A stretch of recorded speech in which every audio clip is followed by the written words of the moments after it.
I'm Tom Harrison, co-director of the Campaign for Peace and Democracy, which is the sponsor of this forum, along with the NYU Radical Film and Lecture Series. The co-sponsors are AKNY, Greece Solidarity Movement. Those initials stand for Austerity, which I'm sure I've mispronounced completely.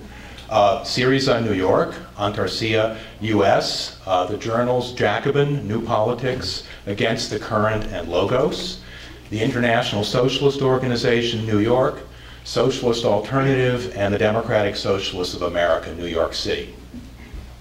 So, welcome to After the Greek Elections, the future of austerity in Greece, Europe, and beyond. Thanks for braving the chill and putting up with the frequent changes of venue, but we're all here now. And before we get underway, however, a word from one of our sponsors. The Campaign for Peace and Democracy has been around since 1982. Our deep involvement in solidarity work with Greece flows not only from our opposition to the power of financial and corporate elites and their political lackeys, but also our commitment to promoting international solidarity among progressive movements in different parts of the world. That's the kind of thing the campaign has been doing for 30 years now, whether it's bringing Eastern European dissidents together with Western peace and justice activists, as we did in the 1980s, or trying to foster support for and knowledge of the anti-austerity struggle in Greece, as we're doing tonight. The Greek struggles are the vanguard, we believe, of a global resistance, of which we too are a part. This meeting is dedicated to discussing the hard questions that confront SYRIZA in Greece. Tonight, therefore, you will hear much criticism of SYRIZA, at least of its leaders, as well as much praise. But I think there is general agreement that the coming to power of a party of the radical left represents an enormous step forward towards a better world as well as a better Greece. We must applaud the Greek people's courage in defying the threats and pressure applied by EU leaders and financial circles to influence the election. But we must remember that SYRIZA's electoral triumph was prepared by 6 years of grassroots resistance, including dozens of general strikes, the movement of the squares, mobilizations against the neo-fascist Golden Dawn, then the valiant struggles of teachers, cleaners, transport workers, media workers, and many others. During those 6 years, Greeks have fought back with great determination, offering an inspiring example to all those throughout the world who were being strangled by the neoliberal agenda. The agenda of crippling unions, especially unions of public employees, reducing workers' living standards, cutting public services, drastic upward redistribution of wealth, and securing the overwhelming domination of corporate and financial elites. This brutal agenda is grinding down the vast majority of the population worldwide and fueling the rise of the far right. We hope the election of the SYRIZA government will have a domino effect across Europe. It already has begun with Spain, where the fast-growing Podemos movement stands to make major gains in elections later this year. On election night, Greek crowds chanted, "First we take Athens, then Madrid, then Berlin."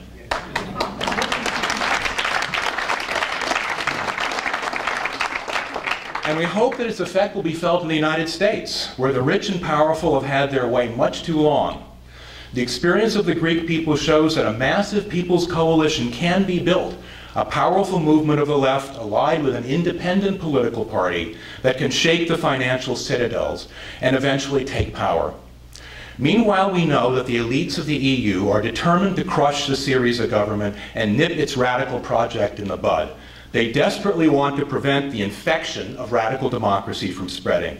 So it is our job precisely to do all we can to spread it. That, spreading and intensifying the resistance, is the best hope for the success of SYRIZA and the future of the Greek people. Greeks are courageously standing up to power. They need our support, and this meeting is an early contribution to the forging of that solidarity in the United States. Big solidarity meetings have already taken place in London, Paris, and other capitals. But they also need us to follow their example. As SYRIZA's slogan puts it, hope is coming, Greece is going forward, Europe is changing. We stand with the Greek people. Their battle is also ours. Okay.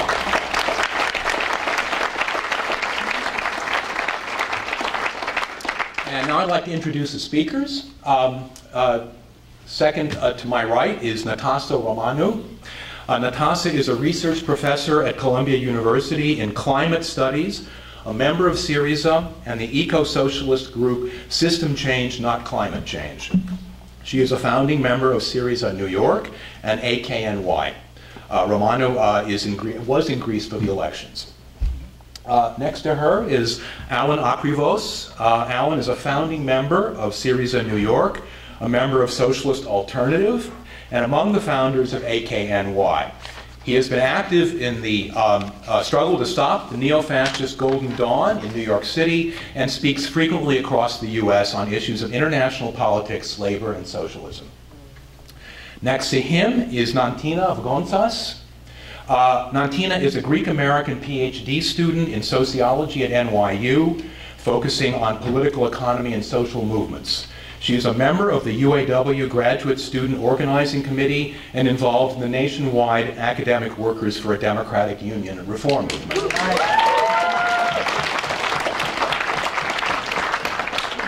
She grew up in the US but has lived in Greece at different points in her life, most recently during the year after the 2012 elections. This summer she will be in Athens to study developments in the labor movement amid the transformation of the party system. Next to Nantina is Iannis Delatolas. Yanni is an art photographer, a founding member of AKNY, and a supporter of Antarsya, New York, and Antarsya in Greece, I'm sorry, and of the International Socialist Tendency. He has been involved in the anti-fascist solidarity movement with Greece and in struggles for LGBTQ rights, abortion rights, anti-war, and other social justice issues. And finally, there's Aaron Amaral. Aaron is a member of the International Socialist Organization and a founding member of AKNY. The ISO, International Socialist Organization, sister organization in Greece, the Internationalist Workers Left, DEA, participated in the formation of the SYRIZA coalition and is part of the left platform within SYRIZA today. So now I'd like to turn the meeting over to our chair, JOANNE Landy, who is also a co-director of the Campaign for Peace and Democracy. JOANNE.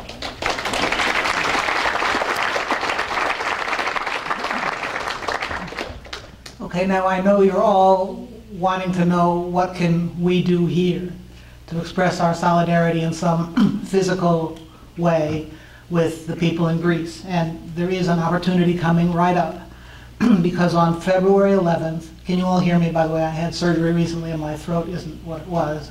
Can you hear me? Yes. Okay, good. Okay, so on February 11th, the European Union ministers will be meeting in Brussels in an emergency meeting on the Greek debt question. So the least we can do is have a demonstration on Wednesday, February 11th at 6 p.m. at the delegation of the European Union to the United Nations on 666 3rd Avenue between 42nd and 43rd Streets. They're laughing about the 666. I don't know. Okay. There was supposed to be a leaflet here. I don't know if it's here. It has the wrong date on it because we put down February 17th since that's when the meeting of the evil doers was supposed to happen, but they changed it, so we're changing it. And anyway, if there'll be yellow sheets passed around asking for your name and email and so forth, and you'll get a notice of this, so you don't have to memorize it now. But just remember, Wednesday, February 11th, 6 o'clock. Unless they reschedule it for even earlier, in which case we'll be there then. And we're not going to be the only ones. Hundreds of thousands of people are going to be demonstrating around the world, showing their solidarity, people understanding both the ethical obligation to support people in need, but also the way in which we all have a stake in this, in the survival and success and flowering of this movement. Now, for years, the world's economic and political elites have told us that we just have to accept the relentless assault on our living conditions, our working conditions, our dignity. They say, I'm sure many of you are familiar with this, Margaret Thatcher's golden words, there is no alternative. Take it. And the Greek people have said no. And there is an alternative to this inhumane attack. Those of you who saw that inspiring picture yesterday of the thousands of people in Syntagma Square after the European evildoers were telling them that they're going to keep up the squeeze, the people were out there, and they're going to be out there, and we're going to be out there with them. So we're here tonight to confront the arrogance of those elites. And that arrogance was really just excruciatingly, exquisitely demonstrated in the New York Times story yesterday that you may have read. And it was all about the European Central Bank and the European political leaders saying these people are going to have to stick to the program. And the New York Times story said, casually, without self-consciousness, I quote, Eurozone leaders use the meetings with Tsipras and others to tutor the relatively inexperienced Greeks in the complexities of European politics and the constraints that the new government faces financially and politically. We're here to tutor the elites, that we will overcome those constraints. And we're here tonight to start figuring out exactly how to do it. It's not going to be easy, but we're determined.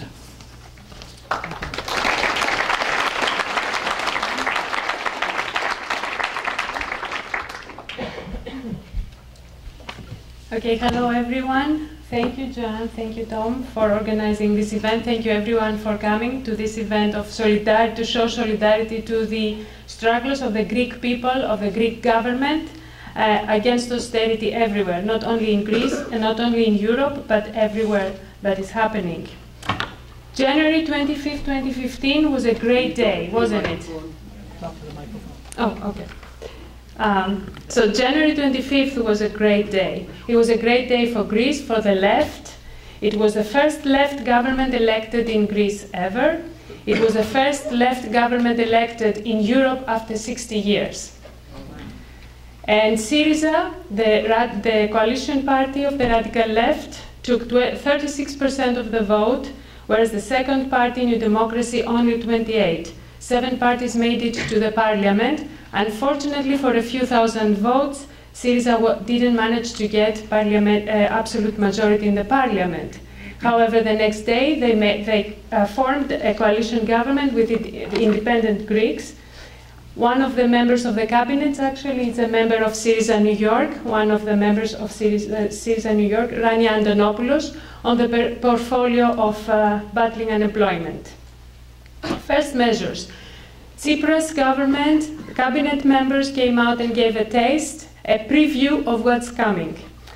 No more troika, no more memorandum, raise basic salary, reverse major privatizations, and give nationality to all born in Greece. Unthinkable.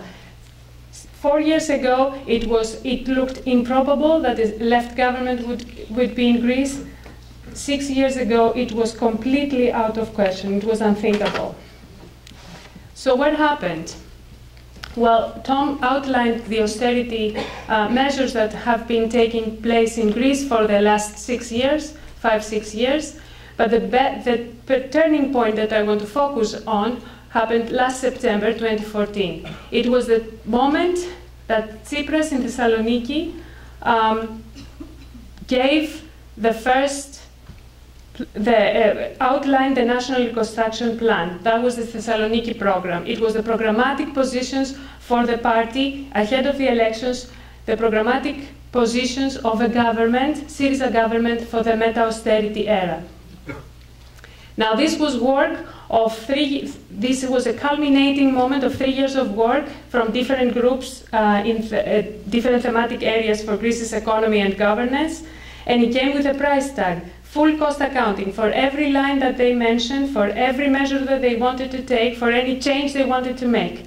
They gave how much it would cost and how they would raise the money to do it. That was a turning point, because that's where they start winning even the most hesitant and most conservative of the voters in Greece, who saw that Syriza had matured into a government party, was ready to take the power and to fight for it.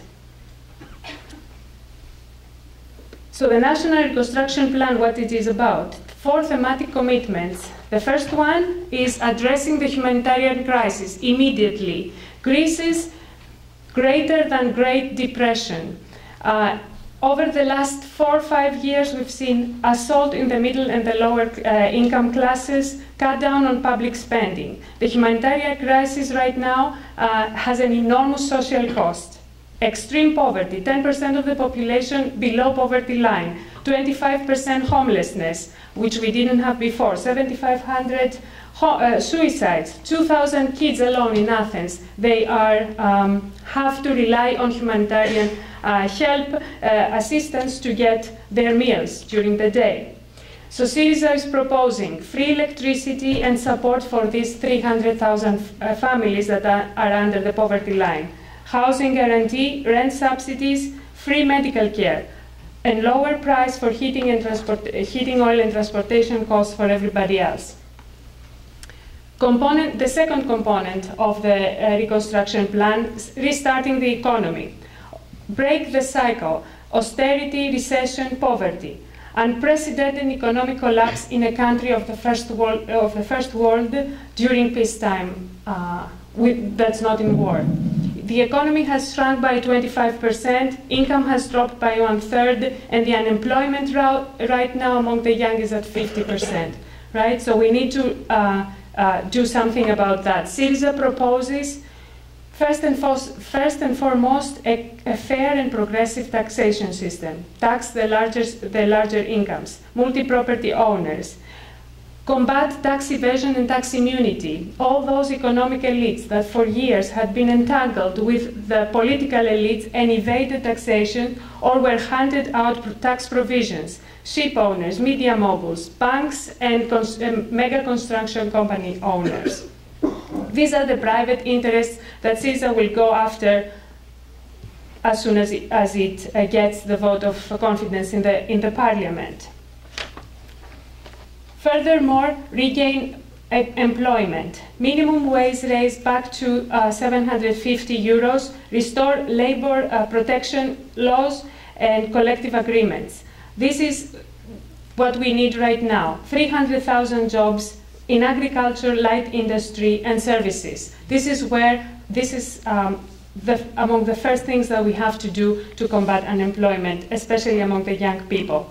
And finally, transform the political system and the institutions, deepen democracy, fight cronyism, economic and business cartels, the political patronage, transparency and fairness in the public procurements, regulate banks and multinationals, build trust in the legal system.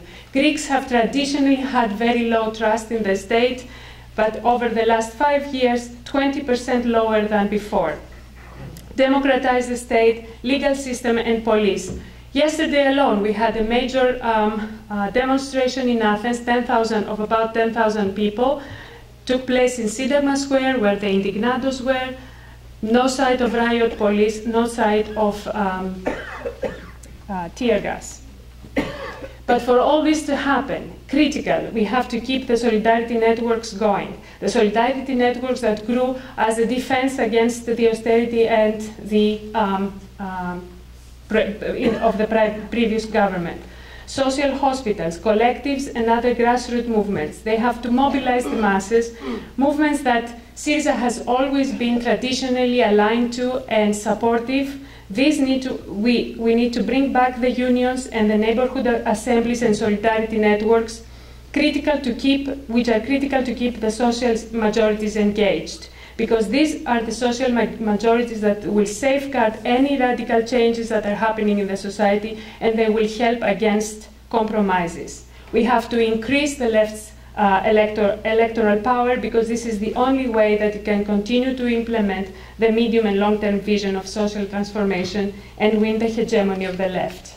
And along the same line, the international factor. It's critical, and since we are actually in the United States, to recognize that the political landscape has changed and is changing. Who knew Podemos 2 years ago? Portugal, Slovenia, and Ireland are right now building the left and the movements of the left. SYRIZA has radicalized by inspiring and awakening masses well beyond Greece's borders. These social forces are aligned differently right now. We are not aligned based on borders. That's why the formation of the European Union doesn't bother us. The radicalization comes inside the European Union. We saw just German and Swiss unions 2 days ago, which came out and they took the side of SYRIZA fighting austerity, not the side of their own governments, which is pro-austerity. The divisions are not in Europe right now are not between North and South. The divisions are between the have-nots and the haves, between the political and the economic elites that are enforcing the austerity. Left hegemony is on the make. Greece and SYRIZA need all the international support that we can get. We have to push the movements and the governments to reconsider the alliances. Solidarity event, therefore, Wednesday, February 11th. I hope to see you there. Hope is coming and change is coming.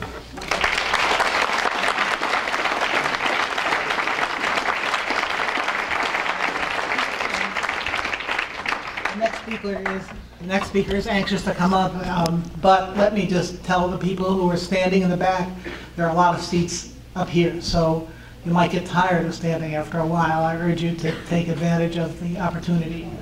Come on, come on. Yeah, slowly they're coming, yeah. More of you, come on.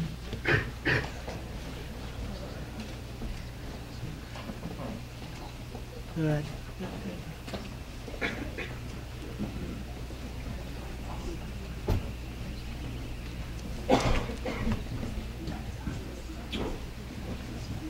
Well, it looks like the room was just the right size. We started with a room for 50, we then moved to a room for 128, and now we have a room for 225. So, I hope not too many of you went to those first 2 rooms. Okay, our next speaker is AKRIVOS.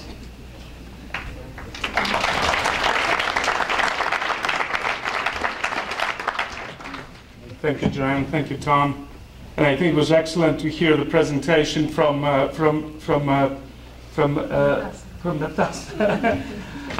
Yeah, and I think we're truly living through a historic moment, and I hope people recognize and see how important this is. It's part of the changing global political landscape, as capitalism internationally is facing a huge crisis since 06, 07. It's faced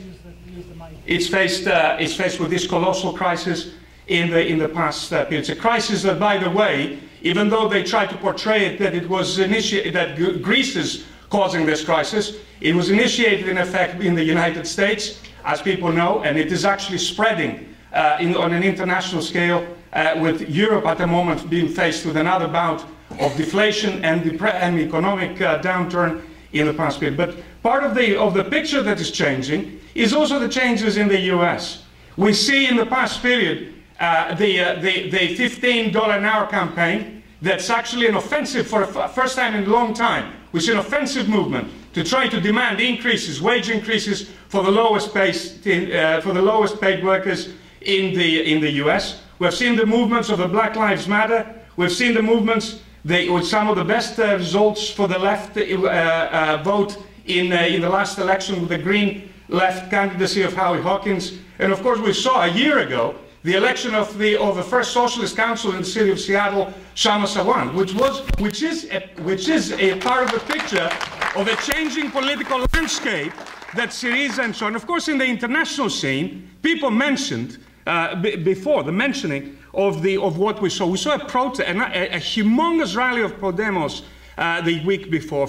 Some people said up to 300,000 and so on. And we saw rallies after the election across Europe. In virtually every city in Europe. It has actually had a colossal effect in the consciousness as a blow, a decisive blow in many ways to the politics, shown that there is a way for the working class to fight back. I should explain that the organization I represent, Socialist Alternative, our sister organization in Greece is AKNY, Socialist Organization. That is its full name.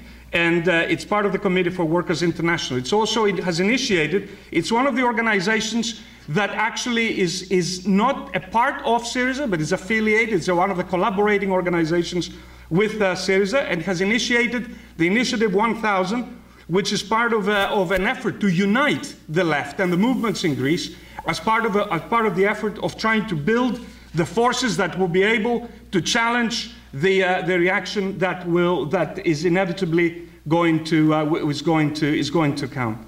And I think that it's part of the effort that is needed.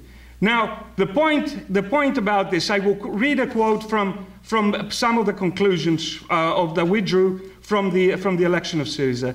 The victory has had a liberating effect on the working class, the movements, and society. There is an expectation from the working class that under a SYRIZA government, the massive attacks will stop, at least to a certain extent, be reversed, and the same on the demands of the mass movements, and some of the demands of the mass movement will be satisfied. So despite the lack of clarity that exists at the moment in terms of the demands that are taking place and so on, that we believe that a SYRIZA victory represents a significant shift in the balance of forces, the class balance of forces in Greek society. It can have a catalyzing effect and unleash a new period of working class struggle. And I think this epitomizes the view of that the effect that this victory has had. And I think already we've seen an outline. We've seen, of course, as I mentioned, the international response of solidarity to the SYRIZA government in Greece. But also we saw in Greece itself, in the course of the last few days, in the face of the attacks from Schäuble, the German and the German government, when Varoufakis visited Berlin, we saw spontaneous demonstration in Syntagma Square of 10,000 people in terms of calling for a support of the government to stand firm against the face of the reaction that is taking place. Now, Natassa mentioned the fundamental elements of the program that SYRIZA has outlined. And I think people have to see that these demands, they're in many ways, they're extremely limited demands. In effect, they're asking for a moderation and limitation to the policy, to the most brutal, barbaric aspects of austerity in Greece. However, even those limited demands are being rejected. In effect, you can see already the outline of a mass rejection on behalf of the European Central Bank. Just in the last couple of days, we've seen the demand returning to the table of even demanding the limit of the increase of the repayment of the debt, which people have to remember, the audacity of these people, that this debt that was supposed to be going away. And it started from a few years ago to 125% of the gross domestic product of Greece, and last year it reached 179%. It's the exact opposite, in effect. In many ways, the bailout of the big banks and the big and so on. So this is what, in effect, you have in the past period. And SYRIZA's demand, in many ways, is to prolong. And there is, in effect, there is even now, there is a certain stepping back as far as the demands are concerned in terms of, for example, SYRIZA used to call for a full renegotiation or for abandoning half the payment of the debt. A lot of that is, at the moment, they are saying, basically want a prolongation. Varoufakis said recently of the payment of the debt and so on and so forth. That was part of what's taking place. But even those extremely limited demands are actually being rejected, and they're preparing to reject these steps. And this is what this government is increasingly going to face. It's going to face a demand on behalf of this directorate that runs Europe, and the demand to use Greece as the guinea pig that is going to be used in order to claw back gains that working people across Europe have made.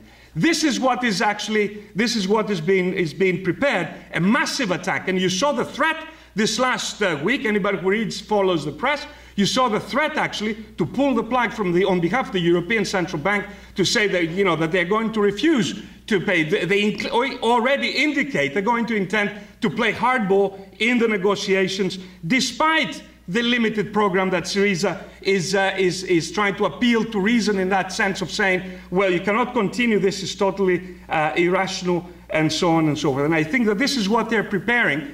This is what they're actually preparing at the present time. I think the response, and this is part of the discussion that's going to now envelop Greek society in the next period, and so on. It's going to be a return, in many ways, of the class struggle across Europe, something we've seen again and again. We have to remember that SYRIZA was in many ways the creation of the anti-globalization movement. It was a creation of the youth uprising that took place after Grigoris Alexopoulos was killed, and so on, and massive uprisings of youth over the past period. It's a creation of the movements that have, over the past period, that have exploded. And those movements will return in the next period. And we have to be clear that in many ways, the idea that you can negotiate, the wolves and the sheep are going to negotiate, that the wolves in many ways of the European electorate are going to return. And that is going to mean in many ways that this is going to be war. And some of it we have to be careful about the allies that we choose. For example, in the early days when Varoufakis visited Hollande and visited Renzi in France and Italy respectively, all of them tried, because of the popularity of the Greek government at the moment among the European working class, all of them, they attempted to try to say that they were supportive and everything else. But of course, immediately they were called to Berlin immediately they went behind the demands of German capitalism and German imperialism in the present time. And they're going to continue to threaten to kick Greece. In many ways, the threat is going to be to kick Greece out of the Europe. What is the response, and what kind of program is going to be necessary? I can only make a few preliminary comments within the limits of time of the kind of program that the left is going to increasingly need to discuss and initiate in the next period. In my view, within SYRIZA, there's going to be a debate that's going to engage within SYRIZA, within the movements, and within the working class, as the working class begins to return in many ways into the struggle. As working people feel that they have a government that's going to be on their side, as they feel already.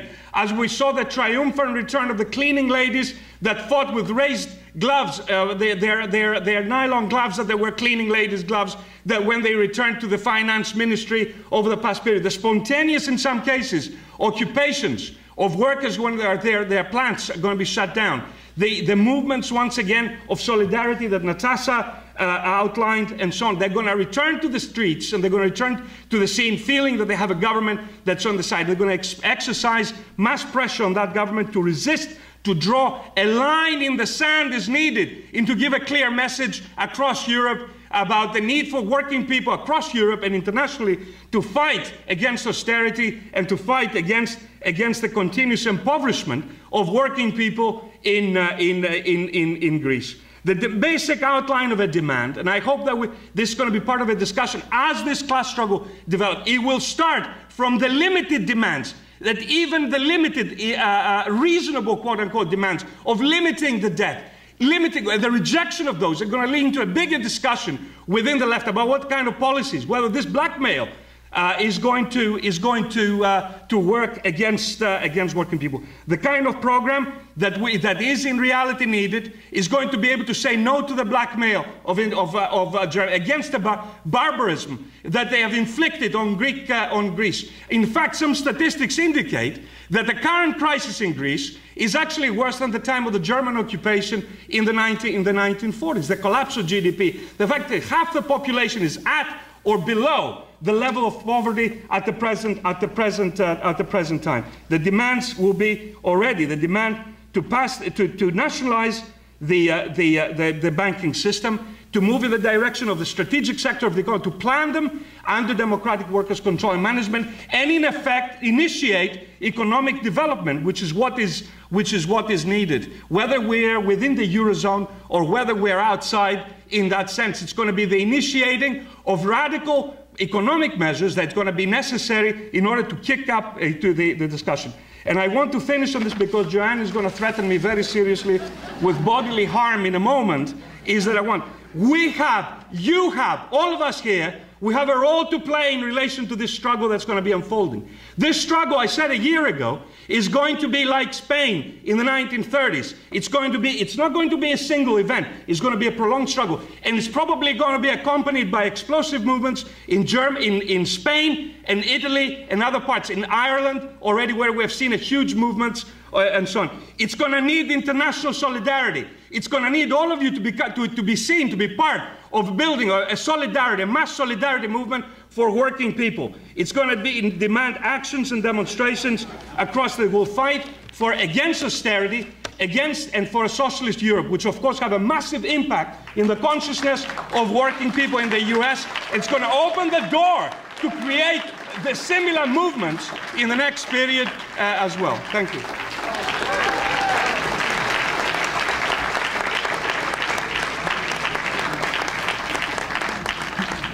Thank you, Alan, and I hope people will forgive my escalating tactics, but since we have 5 speakers, I really want to try and give everybody a chance and give you guys a chance to talk up to. But before we go to the next speaker, there's now more people standing up in the back. If you want to take this moment to come up and sit, you're welcome to do so.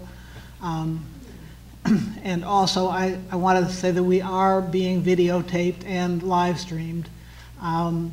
The videotape, the people who are doing it, do you want to say when you'll be showing? Stan, Joe? We'll be getting this up on thestruggle.org as soon as we can. Okay, soon. That's all I can say. And Joe? I'll have it up on YouTube, Joe Friendly. When? A week, 2 days, yesterday? By tomorrow morning. Great. Okay. And we'll put it up on the Campaign for Peace and Democracy website, and the other people will do it, and we'll put it on Facebook. Yeah. It's being live streamed. If you want to let your friends know, stopmotionsolo.tv. Great. Anyone can watch it. It's live right now. Great. Okay, our next speaker, Iannis. Stop Motion Solo. Can you hear me okay? Louder? That's the mic right there. Can you hear me now? Yes. Okay.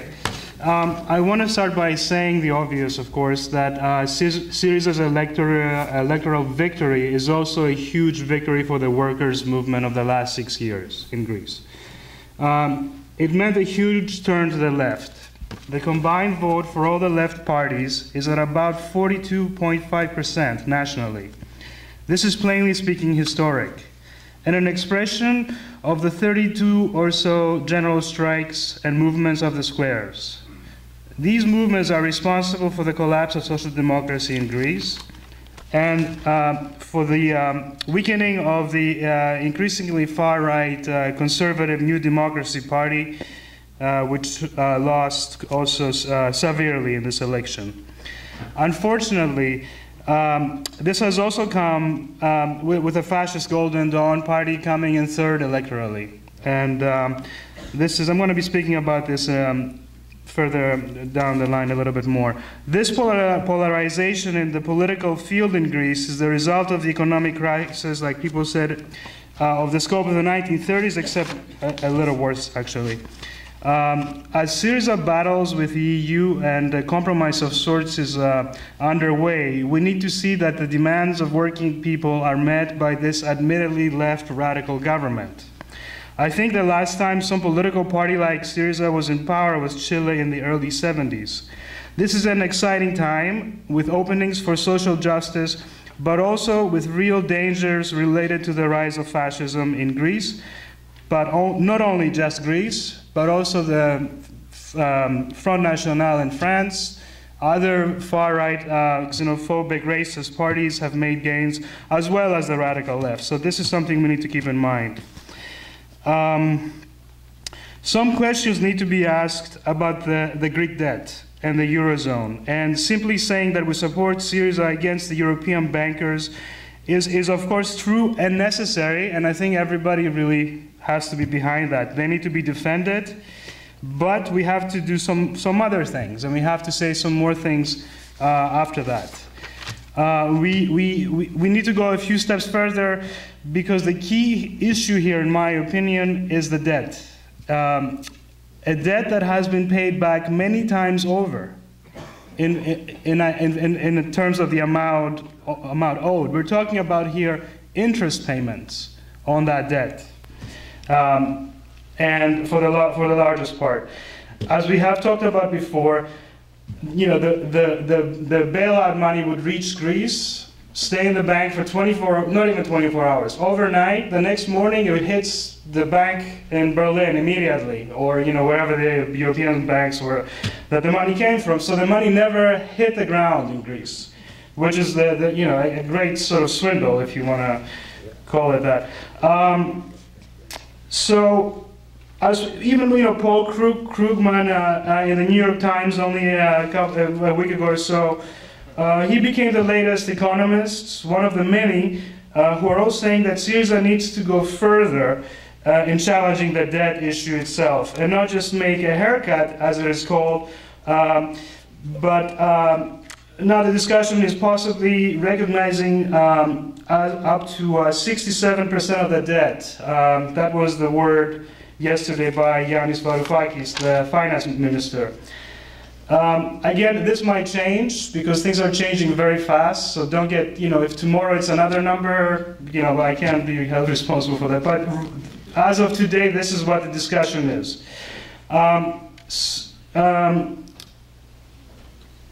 Okay, so, sorry, I just lost my, there's other next to you. Okay, so I think the problem here, why is this discussion about the debt so compromised in Antarsya's opinion? I think because the starting point of the negotiations exclude the Grexit. That you go into a negotiation with this wild card in your hand. You don't say, no matter what, we'll stay in the euro. You put that on the table. So I think this is one of the weaknesses that the Syriza delegation... People don't know what the Grexit is. Oh, sorry, Grexit is leaving the euro and going back to the drachma, the Greek currency. So yes, that is one of the weaknesses here. So now the ECB basically is threatening the Greek banking system with collapse. You know, and I think this is kind of the issue here. So when Varoufakis told the Troika that he would not negotiate with them, only days later after saying that, he told the Financial Times that debt write-off would not be sought by him and Greece. And in his own words, he said, even if this meant Syriza would not fulfill all the public spending promises on which it was elected. Today, Kostas Lapavitsas, the economist who is also an MP with Syriza, contradicted Varoufakis and said that this seems to be in contradiction to Syriza's position of cancellation of all memoranda agreements. So I'm only bringing that up just to say that the issue itself of the debt is not resolved within Syriza. There is obviously, you know, the official party line, but there is also about 30% of the party which is comprised of the left platform that does not want to stay in the euro and stay and wants to not pay back the debt. So in essence, what this means, I think, officially right now, the official Syriza line is that it has moved away from the 2012 position of all the cancellations of the memoranda. Officially, as I explained, there is not agreement on that within the party. We're now talking about a continued form of memoranda, some kind of new, you know, maybe less austerity, but still austerity, you know, to a lesser extent. Oh, shoot. Okay. Faced with these developments, simply supporting Syriza against the bankers is not enough. I want to see... Yeah, so the way, in my opinion, to understand what is happening with Syriza right now is that it's caught between, on the one hand, the Troika and the European Central Bank, and on the other hand, a very powerful and persistent workers' movement that has made Syriza the government. And this is the dynamic, that this government is being pulled by these two forces, and this is how I think we need to frame this situation. And at the same time, the EU is completely terrified of Syriza because precisely of what it represents. The people who brought Syriza to power have also brought Podemos in a very similar position. And a major confrontation with Syriza at this point it will be a very big problem for Europe, because there is an anti-austerity sentiment that has clearly, not just with the election of Syriza, but if you look, Podemos, Sinn Féin in Ireland, there's fights over privatization attempts of water in Ireland. Recently there was an explosive general strike in Belgium. Another important element here is the makeup of, okay, I'm not going to go into that, I'm sorry, I'm running out of time. You saw what happened to Alan. Yeah. I just want to say here, Antarsia's role is one of left opposition to this government. It's a difficult role to play because Antarsia is a relatively small force, but the Communist Party has checked out of this struggle regretfully. Instead of playing that role with Antarsia and other activists, they are going to wait for their turn to come, another catastrophic policy from the Communist Party. What does it mean, left opposition to Syriza? It means to strengthen the struggles and the need to bring people back out into the streets again and demand that Syriza not betray its pre-election promises. So, for example, people need to start fighting to rehire all of the fired workers since the memoranda began on pre-memoranda wages, to stop the debt, to keep the money in the country, to put it back into the economy, to jumpstart the economy. Now, these reforms, as Alan also said, are not radical or revolutionary reforms. They only appear like that because the Eurozone is so harshly against Greece at this moment. And the question of a left radical party in government, the success of Syriza really depends on the entry into of people into the equation, of movements back again. I want to say also, as I mentioned earlier, that Golden Dawn has is still a factor, despite the fact that half of the leadership is in prison, facing accusations of running a criminal organization. And I think that is something we need to worry about. Clearly, the anti-fascist movement must continue in the streets, not just in the court. So going forward, Antarsya is calling on February 11th a demonstration to try to make Syriza's promise to reopen ERT again. ERT was the Greek BBC, and it was shut down illegally by the previous government. So these are examples of what that left opposition would look like for Antarsya. That demonstration with syndicalists from the ERT union. On the 12th, Antarsya is going to be joining other activists to a march again, to the EU offices in Athens, to keep reminding the EU that the Greek people, and not just Syriza, is what they have to square with at the end of the day. And I'm gonna, how am I doing? 1 minute. One more, the important thing about anti-fascist work is that it must continue. On March 21st, it's going to be again International Day Against Fascism. And we're going to try to unite anti-fascist forces across Europe to strengthen the anti-fascist movement. And in places, not just Greece, but France, the UK with UKIP, Sweden even has a Nazi party that almost got 10% of the vote.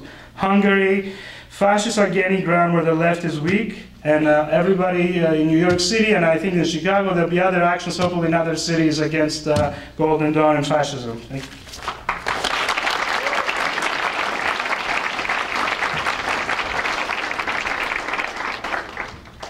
On the panel so far, we've discussed quite a few of the constraints that SYRIZA faces in reversing austerity in the next few months. SYRIZA, of course, is negotiating from a position of weakness, but at the same time, the various reactions we're seeing from the European elite reveal the tricky dilemma that they face too. Either they could agree to a debt write-down and risk a domino effect that would create openings for other countries. It's echoing a little bit. Oh, I'm sorry about that. Okay, let me know if it's too echoey. A little further from the mic. Sure. Sorry. Haven't spoken to this large of a crowd before, so thank you for the encouragement. So, let me go over the dilemma again. Either they could agree to a debt write-down and risk a domino effect that would create openings for other countries to challenge the terms of their sovereign debt. Or they could play that doesn't back down, kick Greece out of the Eurozone, which would risk a different kind of exit and default options. The situation is too fluid to predict what will happen, but I remain somewhat optimistic, given that the European and especially German elite would rather have a monetary union with some debt restructuring than no monetary union at all. Herein lies Greece's potential leverage. I think we can anticipate the EU and ECB to continue to stretch the situation to its limits, resorting to the kind of blackmail that we've seen in the past few days, but knowing full well that in the final hour, SYRIZA ultimately might secure a debt write-down or swap or some equivalent. I agree that it's a big if, but if mobilizations persist and SYRIZA stands firm, such an outcome will not only transform the crisis in Greece, but really shift the balance of power in Europe. You might be wondering, why would the German elite opt for Eurozone light and not find a way to trigger a Eurozone collapse to their benefit? In other words, why preserve the monetary union if the left manages to tinker with it? I would argue that though there's room for Greece and potential allies to change certain structures around loans and investments, there's a very important mechanism that can't be changed unless German capital is challenged on its home turf, namely through an uptick in labor militancy and the rise of the German left. And German elites assume, quite rightly in my opinion, that politically this won't be a possibility for a while. That mechanism is wage compression, which the economist and now SYRIZA MP Iannis Delatolas has greatly focused his critique of the Eurozone on. German capital has been compressing wages since the formation of the monetary union, but we have to go back a bit further to really understand its significance. We should recall that Germany was one of the leading post-war industrial producers, competing largely against the United States and Japan. As we know from the economic historian Robert Brenner, industrial overcapacity resulting from this competition led to the profit crisis of the 1970s. Since then, each major suffered from this crisis in different ways. In the United States, as we know, we have seen manufacturing greatly phased out and replaced by the rise of dollarization, to which its regional orbit is especially subject. Germany and Japan, on the other hand, retained a greater share of their industrial capacity, and their own regional orbits were primed to be expanded as export markets. The Eurozone has only deepened this dynamic, with wage compression used to keep German exports competitive, the demand for which was maintained by massive amounts of lending in the periphery. The upshot here is that there has to be a coordination of wage adjustment policies to fundamentally break the cycle of trade imbalances in the Eurozone. So how does that analysis square with SYRIZA's long-term strategy? To briefly summarize their position, the dominant faction leading SYRIZA views the European Union as a place where the left can consolidate executive power and turn Europe into a progressive project of political cooperation. The now nearly legendary finance minister, Iannis Delatolas, has extended this logic even further. I'm sorry, I would just like to get some water. I'm worried that I'm going to dry up on you.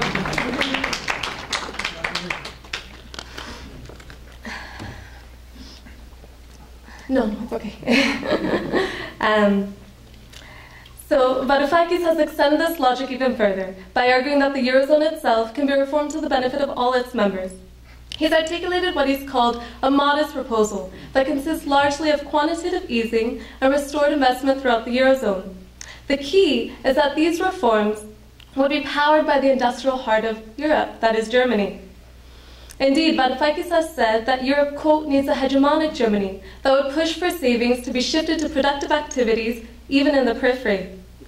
But now we're back to our earlier problem, which is that even if mechanisms of quantitative easing and investment are introduced, wages won't be adjusted unless German capital is forced to adjust them. And again, that won't happen unless there's a government in Germany representing popular interests. In the meantime, peripheral economies will remain trade deficit economies subjected to the regional orbit of the core. It's a kind of neoliberal straitjacket in which efforts of transitioning to an alternative growth model will be greatly constrained, if not impossible. So while we must strive for an internationalist left, and I agree that the divide is between the have and the have-nots and not the north and south, for a progressive and we have to, in that vein, strive for a progressive Europe, we have to be cognizant of the limits created by the current political conditions of the core. Now, at this point in the conversation, I'm usually asked, given what the political situation is, given the humanitarian crisis, given people's concerns about the boat being rocked too far, too fast, how much can we ask of the left at this point? It's a legitimate question. Indeed, there's an appealing political logic on Syriza's part to reclaim some hope for the Greek people while eschewing the fears that might emerge in positing a more radical break at this point, especially when over half the population remains in favor of staying in the Eurozone. I do think that several years ago, Syriza did miss an opportunity to really engage people on this question. But now, after a period of considerable decline in popular mobilization, it seems that the most politically sound option is to attack austerity while assuring some kind of stability. Part of that strategy for Syriza includes not exiting the Eurozone at a moment where the left would take much of the blame for its immediate aftermath. It's a different situation if they try all that they can to negotiate and then come to a point where they either must capitulate or will be forced out. In that sense, we could view Syriza's strategy as a kind of gradualism necessary for the moment. So assuming that Syriza does not capitulate, there are two possible outcomes. One, Greece is forced out of the Eurozone. Or two, it stays in the Union and gets a debt write-down, but ultimately the fundamental Eurozone dynamic of trade imbalances remain intact. Of course, in the first scenario, Syriza necessarily will need a plan B. But I hope to have shown why even in the second scenario, it might still need a plan B. Because if the left cannot make the economy more productive, the game-changing gains that might be secured from this current battle might be reversed in the next crisis.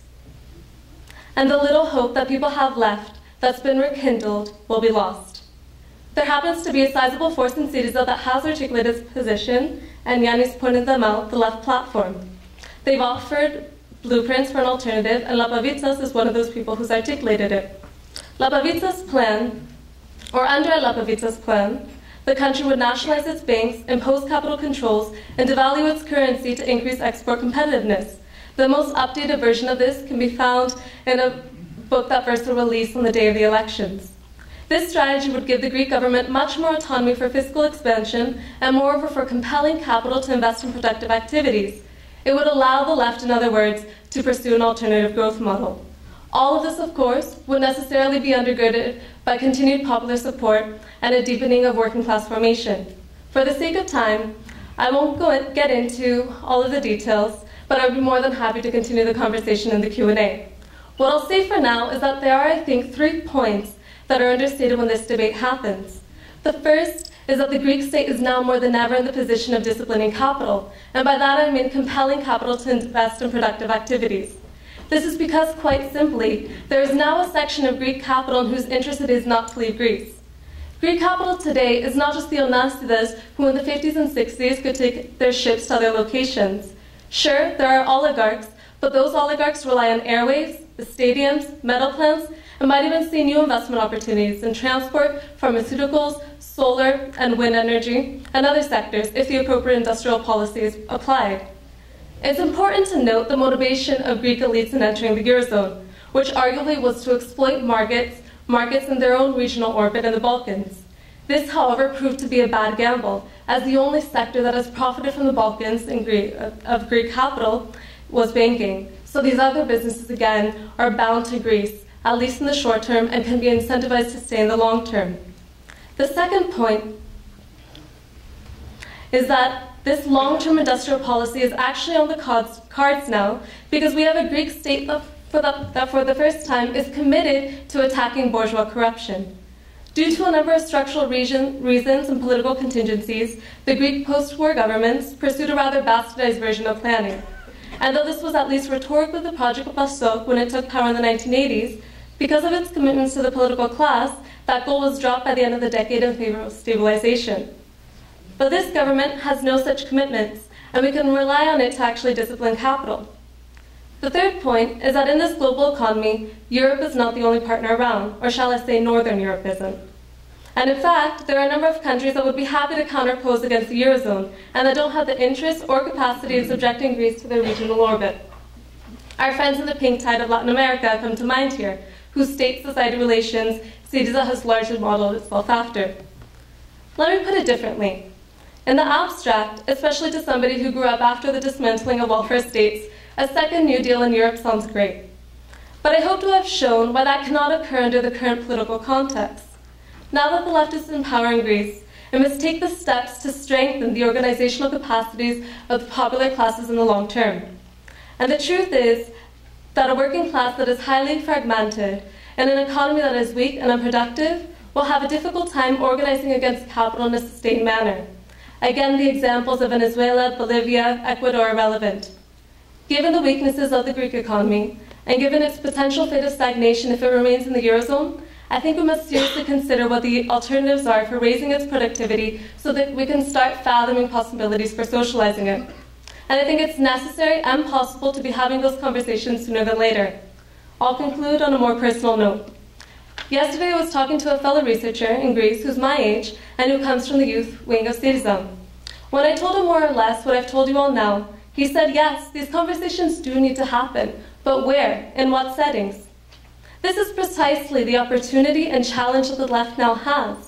In a situation where the population can be mobilized, but that largely remains unorganized, SYRIZA has the opportunity to, for instance, build on its earlier contributions to the network of neighborhood assemblies that emerged after the SYRIZA occupation.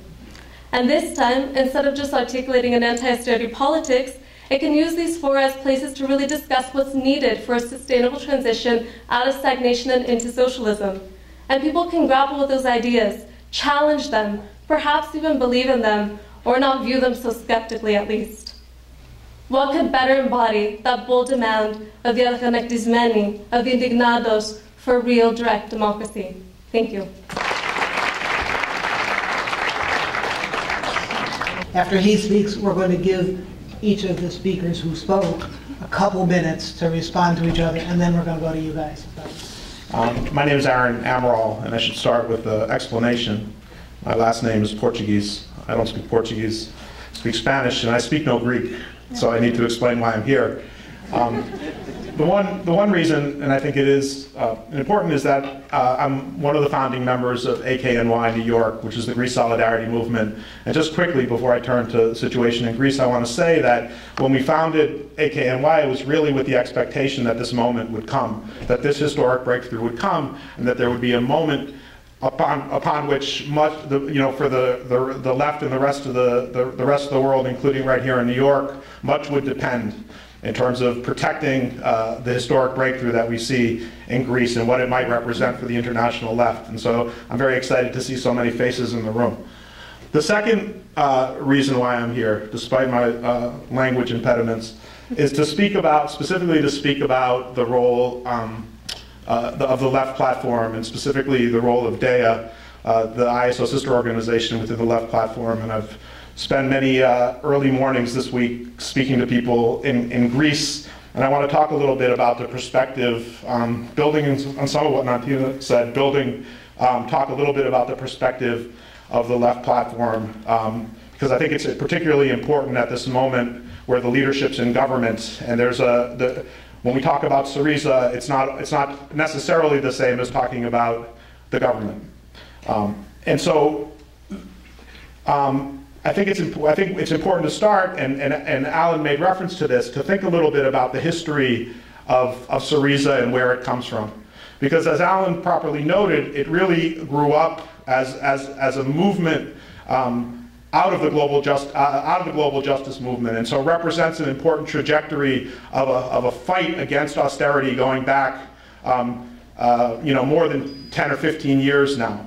And it represents a coalition of the radical left of and by the movements themselves that were part of that struggle.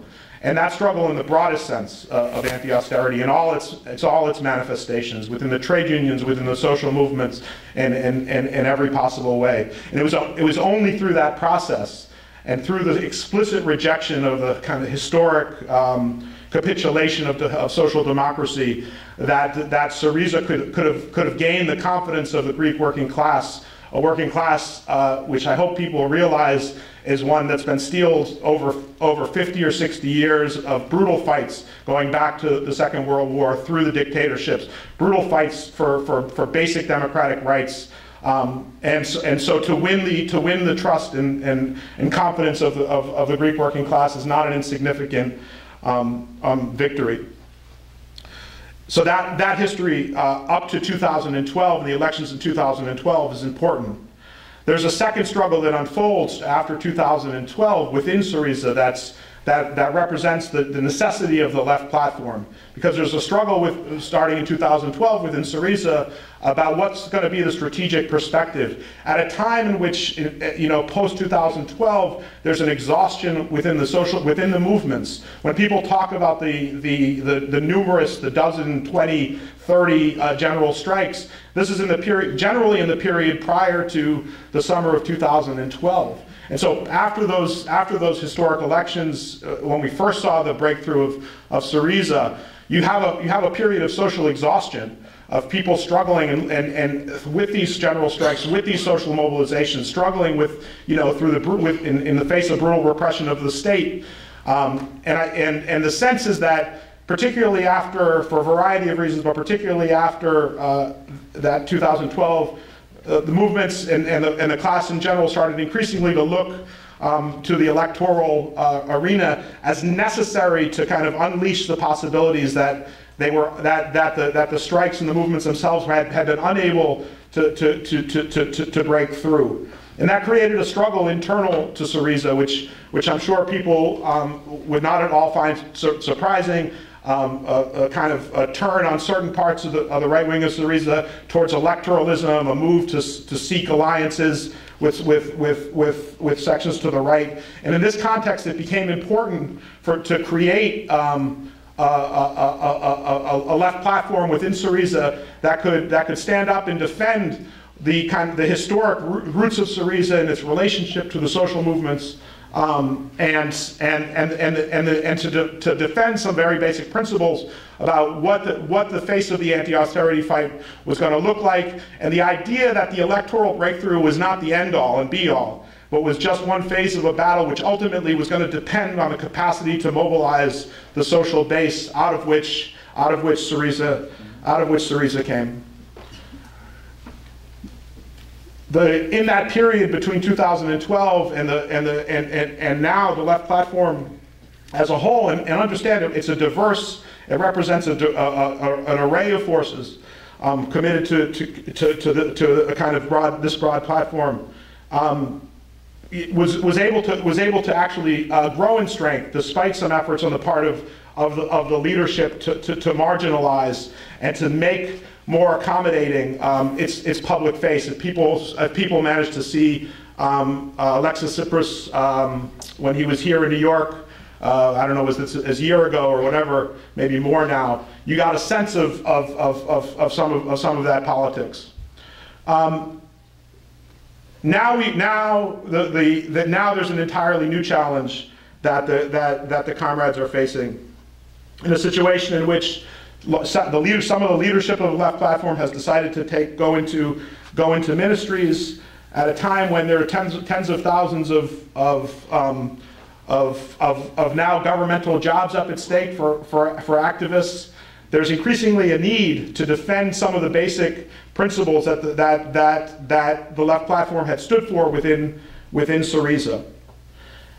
I'm taking this. I understand that this is a critical position I'm taking, and I don't. And people need to understand that this is. I'm offering this position in the context of recognizing the historic breakthrough and opportunities that this represents, that the election represents. But I also think we need to be honest about the struggles internal to SYRIZA and the choices that have been made. I want to talk a little bit about the decision to enter into a coalition government with AKNY, the independent Greeks, which is a right-wing populist party led by a kind of out-and-out kind of racist anti-Semite, but aligned on the basis of an anti-austerity politics. And I want to say, if people saw some of the debates between Richard Seymour and Kovalakis about this, it seems very clear to the comrades within DEAS, the comrades within the left platform, that this was not just a tactical choice, that this represents a strategic choice on the part of the leadership about how they're going to approach governing. And this is important for us to recognize and think about and reckon with. The decision to go into government with AKNY was predated by debates about going into running a coalition campaign with DMAR. It's not just DMAR is an earlier right-wing split from SYRIZA to the right. And it's not just Kamelos, if I have the name right, the leader of AKNY, who represents, he represents the sort of most extreme right-wing person in government, but there are other ministers and vice ministers in government who equally represent forces to the right of the mainstream of SYRIZA. Similarly, on the debt issue, Varoufakis, and I know he's a bit of a celebrity on the left now, and for good reason in terms of some of his popular positions. In a lot of ways, the economic team being headed up by Varoufakis represents the right wing of SYRIZA, the most kind of a wing of SYRIZA which is looking most to reach some sort of accommodation with capital. And so there's, you know, one of the struggles is the question of the moving away from the historic commitment of SYRIZA with regards to the repudiation of the debt towards what Varoufakis is talking about, which is a plan for sustainable repayment. And I want to talk a little bit about this and the basis upon which we judge that. And I realize I'm running out of time, so I'll end. It's not. I think it's important for us not to on the left to make an assessment not on the basis of abstract positions. There's a very real concrete challenges facing the SYRIZA government and facing the left as a whole. And I think we need to be prepared to assess the compromises that may be made in the face of the SYRIZA government on two fundamental bases, one of which Natasha spoke about at the beginning of the program, which is the extent to which these compromises can successfully meet the challenges of the very real humanitarian crisis which Greece is facing. An ability to really raise the minimum wage, to put in place collective bargaining laws that protect workers and the trade unions, to deal with the poverty of pensioners, to put in place tax reform for the poor and working class. And to deal with the systemic corruption that's historically part of the Greek state. The second way that we need to be able to judge it is the extent to which these actions on the part of the government and in its current dance with the ECB and with the Germans and with European capital more generally succeed in strengthening the movements, succeed in doing what they were able to do yesterday, was just to bring tens of thousands of people out broadly in support of an anti-austerity fight, not just about the SYRIZA government, but about the hopes and expectations of the broad working class in Greece and honestly in much of Europe. And I think it's on that basis that we need to we need to judge the likely, you know, the compromises should they come.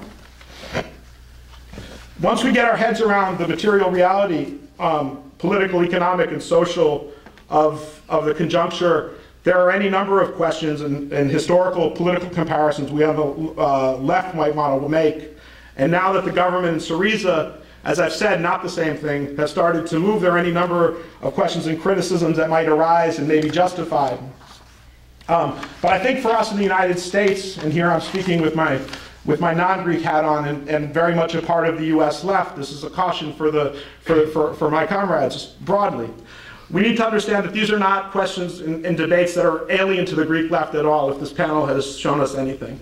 In fact, to be honest, for any number of historical reasons, as I mentioned earlier, the Greek left has and remains more rooted in the class and with a breadth of historical continuity to generations of explicitly left and working class struggles of epic proportions stretching back through the last century. And there's a strength and maturity to the left that we should both recognize in our criticisms when we raise them. And I think it speaks to that understanding and expectation is one that we need to take with the criticisms that we raise. And I hope the criticisms that I raised tonight will be taken in that spirit, and the understanding that the need for broad solidarity, for the humanitarian struggle, for solidarity for the political struggle is crucial at this moment. And the success of this experiment in Greece, I think, means an enormous amount for the international left, both in Europe and in the United States. Thank you.